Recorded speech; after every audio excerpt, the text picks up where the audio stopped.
Playing Yu-Gi-Oh like a child again. That feeling of being the protagonist and bursting right through with your own deck. With only €30 a week, cards only being pulled sealed or traded, and everything has to be on video. If I go 0-4, you guys can decide of a card that I have to remove from my deck and then every copy of it. On the other hand, going 4-0 means I unlock card market prices, getting me to improve my deck cheaper. Welcome back, guys. It's the second to last episode. Second to last yugiohs. You can see my trades now that I did this weekend or last weekend. And for the duel, the first duel we played against Lorenzo Roma, a very successful Yu-Gi-Oh player. He's playing Q-Tool again. I throw Fuwalas, he throws the Cold Play, of course. But today's voiceover, excuse me, will be more about the last two episodes coming that will be the end of our series. So I will also go a bit about the duel. Like I said, Lorenzo's playing Q-Tune. I'm not that great with what Q-Tune does. I just know it's Synchro Slop. So let that one in the background. I'm pretty sure that most of you knows what it does and can tell from the experience. So, episode 8. It's the second to last episode where we will play locals, and then the review will be happening on the 21st of March. So, since that is happening, we have one more locals to test. The Dark World deck against the Matter. The second game we play today will be against Mitsurugi, but last Saturday it was Brick World for me. It was not Dark World, it was Brick World. I bricked every hand, even though my consistency is up there. The numbers, the test hands all showed it, but it's Yu-Gi-Oh! It happens. So yeah, one more locals to actually trade for the Radiant package that we need. So first, I want to appeal to you guys. If any of you have a Sven, a Chant, or multiple copies of Sven, I need two Svens and one Chancellor to be able to play the Radiant version during the yugioh. And you live in Munich, please come this Saturday, come to the locals, let's trade. I have some nice high value cards in my binder now, since the pulls have been nice. And I'll make an offer, since I really want to play the deck at full power and so that I can playtest the deck on Saturday still. I will trade for the cards over market value, so if you have them, drop by and I'll trade you over market value. Now, Lorenzo's passing the turn our hand again was not great. We opened with Rhoda to get our Gen, which we then proceed to search. Then we obviously want to summon it to special summon Ken, which we tried to do. Lorenzo forgot to do some side deck card. I could be a meanie now and say game loss, but he does Q-Tune Synchro, I guess, to quick synchro on the summon, because again it's not an on-summon effect, it's a mandatory, another mandatory, an activated effect, which he summons then and pops my Gen. So that's one of the few reasons why this didn't go so great. The one starter I had in hand just gets negated. I'll activate Thrust, since he activated an effect. And I don't think he has a response for that. He just keeps on synchroing. I don't even know if he has a response for Thrust already. We wanted to search Dark Corridor. Either that he has a response or he already has a response for Thrust. Basically, this whole game, it was a quick 2-0 for Lorenzo. Was just being bullied by Lorenzo, like always. So yeah, he negated Thrust, so I can't do anything there. Then I have to read some cards to make sure I can do anything. But I don't think I can. Back to the regional topic. One more locals. And then we go like that. I want normal Vasago, but I forgot. We already used a normal summon. And I just passed turn to Lorenzo there. So he proceeds to combo away until he has his OTK with 2 Q-Tune Rs, I think, because they get an attack boost for every tuner in the synchro, and he has about 17, roughly estimated. So yeah, that's just how game 1 goes. On the yugioh, I'll be there You can't miss me if you're there. I'll be wearing a t-shirt with our new channel mascot and the one that will be working from there on out. So look out for that. And I'll be recording some shorts of you guys, guess the card, keep the card, just to make regional a bit more interesting. I hope my goal for regional is to get the top card. I have a bet with Lucas from Team Vortex. If I reach top card with Dark World, get a fiver from him, which I think is undervalued. If I would get top card with Dark World, it should be more like $50. That's like the stress value that I had to go through to reach that point.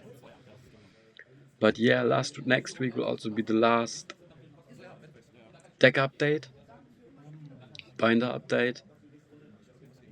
So yeah, guys, playing Yu-Gi-Oh! Like a Child again is coming to an end. We have 2 more episodes now, and then it will be over, and then a new series starts.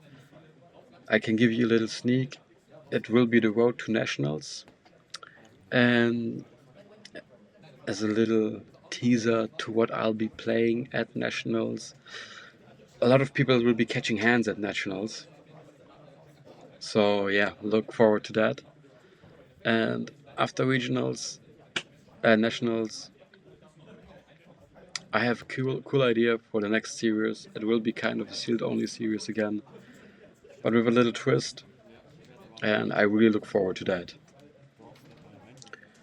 Now back to Duel a little bit. We are going game 2. We are going first, and we bricked again. And if I remember correctly, we almost have the same hand again. We start with Ken. He Veilers it. We sent Genta to search the field spell, because that's why we put Ken first, to bait the Ash. He didn't have the Ash on hand. We activate the field spell, and we want to activate the effect of the field spell, which is not hard once per turn, it's a soft once per turn. So we banish Genta, we discard Snow, and then Lorenzo told me something that I didn't know. Genta summons his first back as Chaining 1, and then Snow would search. But Snow has the optional effect to special summon a monster from grave, and that's why Ghost Bill can negate the effect and I can't search for Rainbow. If I would have gotten a Rainbow on the hand, game 2 could have looked very differently, but it didn't. We also asked the judge then if that ruling is correct. I don't know why I'm questioning Lorenzo, but I had to pull at straws here to kind of pull off something. It just didn't want to work. After Snow is negated, we have to go into a Link Summon. And yeah, I'm thinking about what to do, and I think what we will be doing is go into Muckraker, just to have a protection. And we summon Muckraker out on the field. We want to activate Muckraker's effect. We played the continuous spell from Dark World, so that we could discard one more time to get us a draw 2. But as luck continues,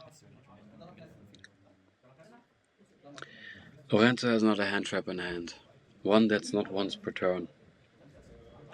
And he decides to Veiler Muckraker, so I can't use the effect, I can't discard, and I can't play anymore. So I have one Muckraker on it, I set a card, I think it was Polymerization. And that's about it. And then Lorenzo draws his best starter and goes on to do what Lorenzo does, and that is combo. Until he OTKs me, of course, with another RS.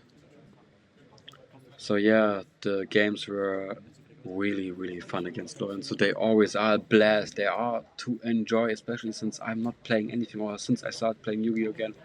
I haven't played anything meta relevant. And you might say Q-Tune is not meta relevant. It is not right now. With Blazing it will be more consistent. But basically against Dark World everything's meta. Oh no, I set down Salesband to go against Droll. If I would have called Veiler,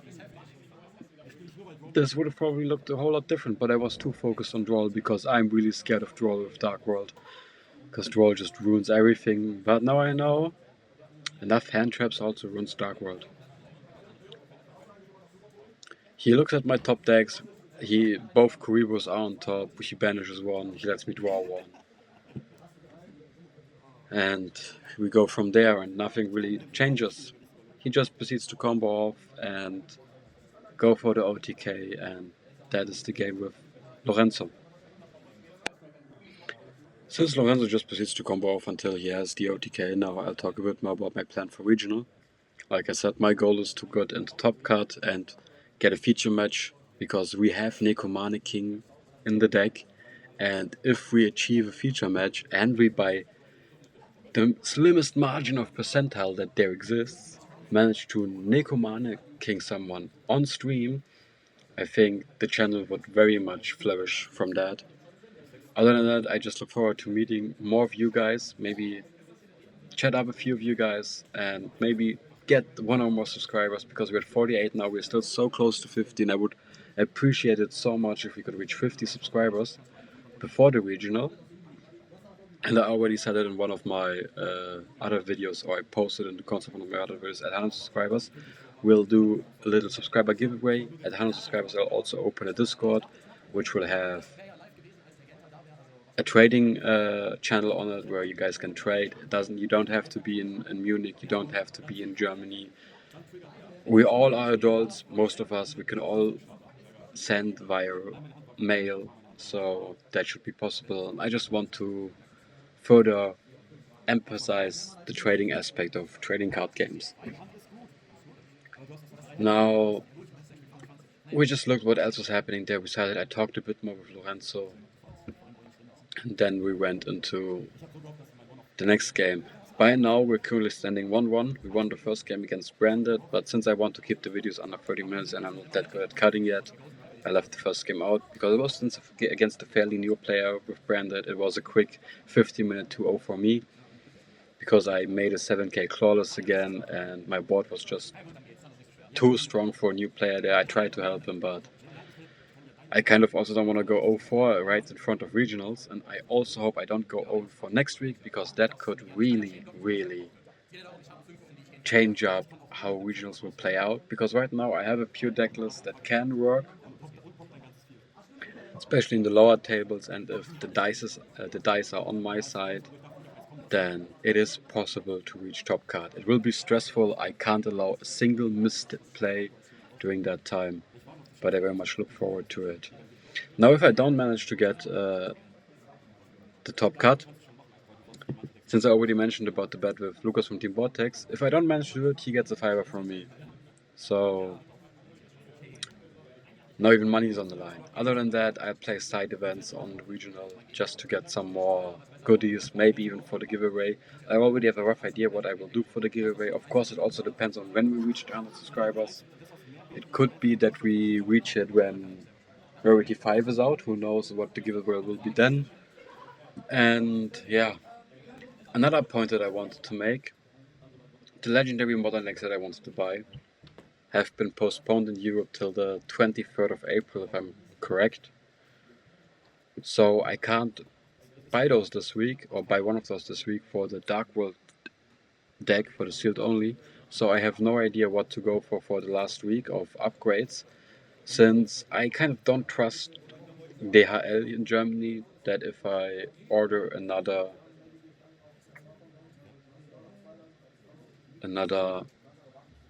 Doom display, that will get here on time. And I'm sorry, earlier I completely lied to you.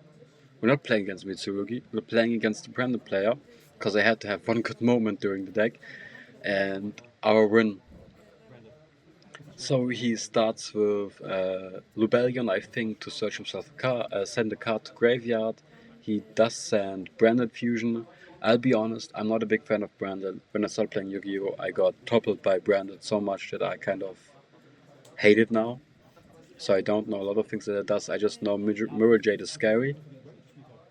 And a good friend of mine plays it with Lightness Darkness Dragon, which I also hate. So yeah, I think he just passes here, or he sets a monster and passes. but it seems like his hand was not that great either. Going into our turn, we have a pretty good hand this time. We start with pitching Genta to search the field spell, of course, and we proceed to do the usual combo.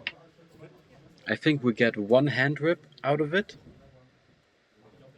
For the combo, we proceed to activate Gates of the Dark Worlds, of course, banishing Genta, sending Snow, I think, again, which chain 1 Genta, chain 2 Snow, special summon Genta, and then search for Rainbow because we don't have Rainbow on hand. Now, since we have Rainbow on hand, our full combo can proceed because we can search Silver then. We will activate then Sandwich Day. It's a nice extender, but I think I cut it out of the deck because it makes the deck a bit more inconsistent because we were at 45 cards with it. Now we're at 42. We drew another gate, which is kind of not good since we're able to search it anyway, but like this is also good because we didn't have Rainbow in graveyard. We banish Snow, we discard Rainbow this time, so we have him in grave. We draw a card, and then we can bounce back Genta. After we searched, of course, Silver. Now we have Silver in hand, so we have all the necessities to hand rip with Dark World. Another thing that I've got told last Saturday is that right now I have my cards triple seal sleeved because I'm a bit excessive. But sadly at locals I can't triple sleeve them, so I'll get one of my friends to re-sleeve it for me because I'm too lazy to re-sleeve my own cards and I think it's atrocious to do so. Now I will normal summon Genta. Who knows why I did that? Probably because I didn't have another card in hand to use another Gates of the Dark World. I'll activate Muckraker's effect to summon back Genta. Or I made it even smarter and I discarded Silver to get Silver on the field. I don't know what kind of wonky line I played there against. I think I was a bit baffled because of Branded. And I proceed to special summon Rainbow by taking Silver back to hand. Could have done Genta, activated Genta's effect thing. I would have had Rainbow. No, I wouldn't have. Now I activate a session to fusion summon with Genta and Muckraker, because Muckraker just only can't be used as link material. I go into Aerial Eater to send Versago to go the Clawless line. And of course he was all the way at the top. It's kind of good. You don't want to see Versago on the hand if you don't have a Dark Rebo on hand to search yourself the Polymerization. I'll activate a Sessions effect to discard Silver. Silver summons itself back. Then I set a session, I set another card, I set 3 cards. Still have 1 Gates in the hand, that's why I didn't activate Genta's effect, I just realized. And with that, I'm pretty sure I pass turn. Oh no, it's already game with the damage. I don't know why my camera zoomed there on his hand, but it was already game with the damage I had on field with the support from the Gates of the Dark World. So normally we would go into siding. Now I asked him if he has a side deck, so he said no, so I didn't side as well. And that's about game 1. And I think in game 2 we went first. I don't know. He went first again. Excuse me for the cough. And let's see where we will go from there.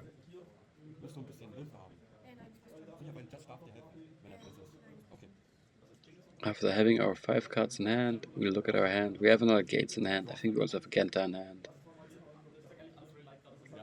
And he does send us first this time. We normal summon Gen to special Ken on his field, which I already had in hand. Ken lets draw to discard 1. And we discard Snow. Snow's second effect would trigger now if he had a monster in grave, but he doesn't. So we just search Genta. We send Genta to add the field spell because we need Genta and Grave to use this effect to summon itself back, even though we already have a Gates in the hand. Then we of course activate Gates, activating the effect of Gates, banishing Genta, discarding Rainbow, I think. Yeah, this time we had Rainbow on hand, but not Genta. Chain 1, Chain 2, Genta summon itself back, and we get Silver on hand again. I think this time we didn't search Silver, we probably had Silver on hand. We searched Grapha. We put Genta in hand again, discard Genta for another Gate, so we have all 3 copies of Gates in play now. And we can activate all 3 copies of Gates, I think, because we can discard a Grapha. Grapha can add us something back to hand again. We can banish Genta and Snow because we have 2 Dark World monsters in Grave. Already said 2 Fiend monsters in Grave because Gates just wants you to send a Fiend monster. But before we do that, we activate a Session to fuse because we can discard Grapha from hand and discard Silver from hand to go into Grapha. Now the chains resolve, Silver summons his spade, and Grapha pops Ken. So if we would have Thrust or Talent, or rather said Thrust on hand, now we could only set a card, we couldn't add it to hand. Now we have Grapha again, Silver, and no, we have Grapha, Silver again, and Rainbow on field, which is already a pretty big board. But we go into Muckraker. We activate set effect of no. First we summon Rainbow back, Silver to hand. Activate Muckraker. We summon back Snow. And I'm pretty sure we discard Silver here, just to get him on field again, because we can reshuffle anyway. Before we do that, we summon Grapha back. So right now we have Grapha, Silver, Rainbow, and Muckraker. We activate another Gates. Banish Genta again. This time it doesn't summon itself back. I sadly can't see what we discarded since we kind of misplaced the camera. Well, we discarded Dark Kuribo to add ourselves the fusion spell. And we proceeded to, I think, even activate Polymerization. I was hesitant about it, but I thought about it and said, yeah, let's activate it.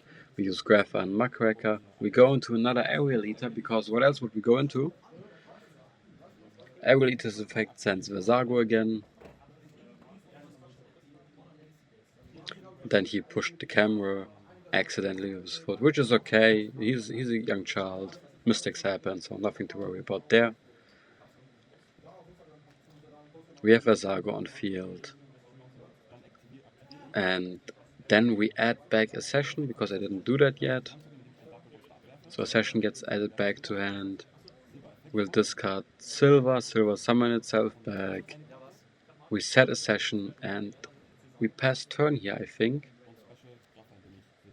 But before that we put Grapha back in on field, returning Silver to the hand so we can use Silver when Grapha's effect changes the effect of our opponent.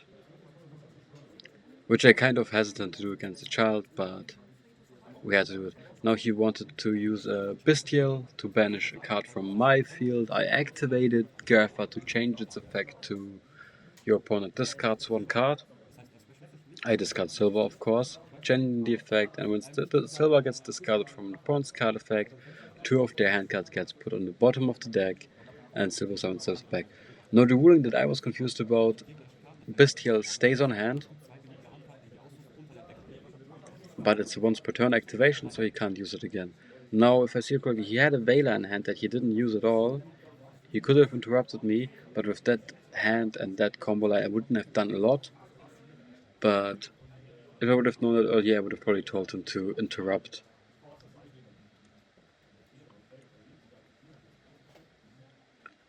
Now he is figuring out what to do. And I think he just sets a monster and passes. Or he sets a monster and a spell or trap and passes. He just sets a monster. Not on the middle monster zone, which is kind of weird, to be honest. He passes turn. I'll draw for card. I'll activate my Session. And we summon out Clawless. and we discard Versago and another one from hand. But then we have to be a bit careful not to banish the wrong cards. We banish 2 Fiends from grave, 3, 4, and 5 from the field, and 2 discards from my hand, which I almost accidentally banished, but I think I did change it again. We summon the 7k Clawless, which board wipes. It was Springen's Kid, or one of this. It was a kid, I don't know which version it was. Grapha gets summoned back. The pop doesn't go out because the opponent doesn't have a monster, and we go for game.